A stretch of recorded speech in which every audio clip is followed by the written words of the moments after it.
Welcome to your channel Bong English tutorials. Viewers, আজকে আমি আলোচনা করব ক্লাস 8-এর একটা শর্ট স্টোরি নিয়ে। সেই স্টোরিটা হচ্ছে two friends and the bear. তোমরা টেক্সট বুকটা খুলো এবং স্টোরির যে পয়েন্টগুলো আছে সেই পয়েন্টগুলো তোমরা দেখে নাও, কেমন? তাহলে চলুন শুরু করা যাক। এখানে দেখতে পাচ্ছ টাইটেলটা two friends and the bear. Once Raj and Raju were bosom friends. একদা এক সময় রাজ এবং রাজু ছিল খুবই অন্তরঙ্গ বন্ধু।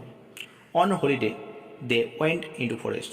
ছুটির দিনে তারা জঙ্গলের মধ্যে যাচ্ছিল। They were enjoying the beauty of nature. তারা প্রকৃতির সৌন্দর্যকে উপভোগ করছিল।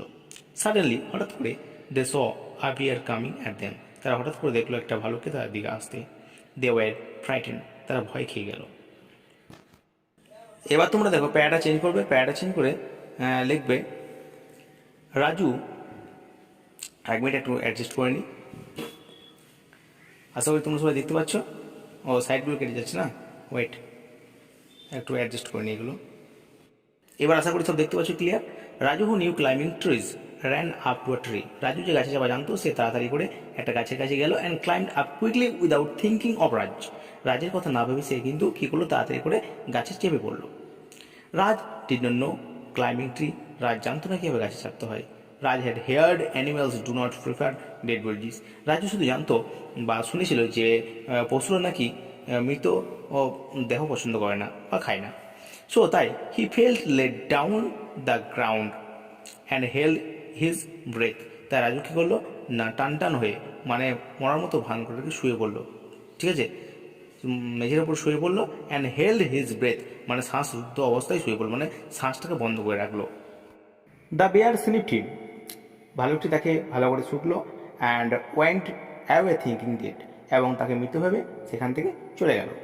তারপর প্যারাচেঞ্জ করে লিখবে রাজু আস্কড রাজকে জিজ্ঞেস করলো what did the bear whisper in to your ears, মানে ভালুকটি তোমার কানে কানে কী বললো। রাজ উত্তর দিল, the bear asked me to keep away from friends like you and went on his away.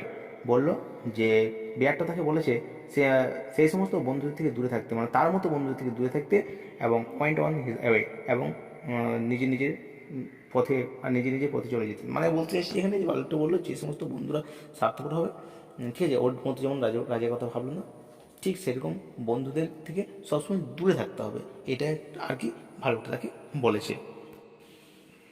এবার হচ্ছে মোরাল বা নীতিকথা। এখান থেকে আমরা কি শিখতে পারলাম আ friend in need is a friend in deed. এর কথা অর্থ হচ্ছে প্রয়োজনীয় সময় বন্ধু হচ্ছে প্রকৃত বন্ধু। ইন নিড মানে প্রয়োজনীয়, আর ইন ডিড মানে প্রকৃতপক্ষে। So viewers, if you like this videos and to get such type of more educational videos, please like, comment, share and subscribe this channel Bong English Tutorials. Hope to meet you again with another videos and another topics. Till then, tata, bye bye.